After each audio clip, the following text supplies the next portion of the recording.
Hello friends, welcome to Smile Talk paramedical channel. Friends, ನಮ್ಮ GNM nursing ವಿದ್ಯಾರ್ಥಿಗಳು GNM ಆಗಿದೆ ನಮ್ಮದೀಗ. ನಾವು ಹೈಯರ್ ಎಜುಕೇಷನ್ ಮಾಡಬೇಕು, ಪೋಸ್ಟ್ ಬೇಸಿಕ್ BSc ನರ್ಸಿಂಗ್ ಮಾಡಬೇಕಿತ್ತು. ಆಮೇಲೆ PMB ವಿದ್ಯಾರ್ಥಿಗಳು, ಪ್ಯಾರಾಮೆಡಿಕಲ್ ವಿದ್ಯಾರ್ಥಿಗಳು ಅಲೈಡ್ ಹೆಲ್ತ್ ಸೈನ್ಸನ್ನು ಮಾಡಬೇಕಿತ್ತು. ಸೊ ನಮ್ಮ ಅಪ್ಲಿಕೇಶನ್ ಯಾವ ಕರೀತಾರೆ, ನೀವು ಬರೀ BSc ನರ್ಸಿಂಗ್ದಷ್ಟೇ ಮಾಹಿತಿಯನ್ನು ಕೊಡ್ತಾ ಇದ್ದೀರಿ.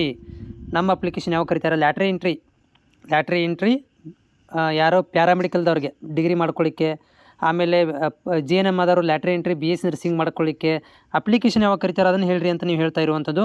ಯಾರು ಎಲ್ಲ ನೀವು 2024ರಲ್ಲಿ ಪಾಸ್ ಆಗಿದ್ದೀರಾ, ಮೊನ್ನೆ ಅನ್ಯುವಲಲ್ಲಿ 24 ಪಾಸ್ ಆಗಿದ್ದೀರಾ, ನಿಮ್ಮಗಳಿಗೆ ಸೊ ನೀವು ಸೆಪ್ಟೆಂಬರ್ ತನಕ ಕಾಯಬೇಕು. ಸೆಪ್ಟೆಂಬರ್ ಅಕ್ಟೋಬರ್ ತನಕ ಕಾಯಬೇಕು. ಯಾಕಂದರೆ ನಿಮ್ಮಗಳಿಗೆ ಈ ಇಂಜಿನಿಯರಿಂಗು, ಆಮೇಲೆ BSc ನರ್ಸಿಂಗು, ವೆಟ್ರನರಿ, ಅಗ್ರಿಕಲ್ಚರ್ ಇವೆಲ್ಲ ಕೌನ್ಸ್ಲಿಂಗ್ ಪ್ರಕ್ರಿಯೆ ಮುಗಿದ ಮೇಲೆ ನಿಮ್ಮಗಳಿಗೆ ಸಪ್ರೇಟಾಗಿ ಲ್ಯಾಟ್ರಿ ಎಂಟ್ರಿ ಅಂಥೇಳಿ ಏನು ಮಾಡ್ತಾರಪ್ಪ ಅಂದರೆ ಸೆಪ್ಟೆಂಬರ್ ಅಕ್ಟೋಬರ್ ಮಂತಲ್ಲಿ ಅಪ್ಲಿಕೇಶನ್ಗಳನ್ನು ಬಿಡ್ತಾರೆ ಆನ್ಲೈನ್. ಅಲ್ಲಿ ತನಕ ಬಿಡೋಂಗಿಲ್ಲ. ಆಮೇಲೆ ಇದಕ್ಕೆ ಯಾವುದೇ ಥರದಂಥ ಪ್ಯಾರಾಮೆಡಿಕಲ್ ಆಗಲಿ ಮತ್ತು GNM ಆಗಲಿ, ಸೊ ಇವ್ರುಗಳಿಗೆ ಯಾವುದೇ ಥರದಂಥ ಎಂಟ್ರೆನ್ಸ್ ಎಕ್ಸಾಮ್ ಇರೋದಿಲ್ಲ. ನಿಮ್ಮ ಪರ್ಸೆಂಟೇಜ್ ಬೇಸಿಸ್ ಮೇಲೆ ಪ್ಯಾರಾಮೆಡಿಕಲ್ ಮತ್ತು GNM ನರ್ಸಿಂಗ್ ಯಾವುದು ನಿಮ್ಮ ಥಿಯರಿ ಮಾರ್ಕ್ಸ್ಗಳ ಆಧಾರದ ಮೇಲೆ ಇಲ್ಲಿ ರ್ಯಾಂಕ್ಗಳನ್ನು ಕೊಟ್ಟು ಭರ್ತಿಗಳನ್ನು ಮಾಡ್ಕೊತಾರೆ. ನೀವು ನನಗೆ ಸೆಪ್ಟೆಂಬರ್ ತನಕ ಕಾಯಬೇಕಾಗತ್ತೆ.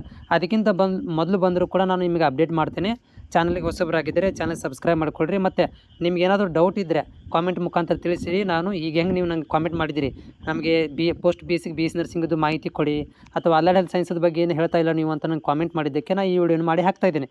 ಹಾಗೆ ನಿಮ್ಗೆ ಏನಾದರೂ ಡೌಟ್ ಇದ್ದರೂ ಕೂಡ ನಾನು ಕಾಮೆಂಟ್ ಮಾಡಿ ನಿಮಗೆ ಮಾಹಿತಿನ ಕೊಡ್ತೇನೆ.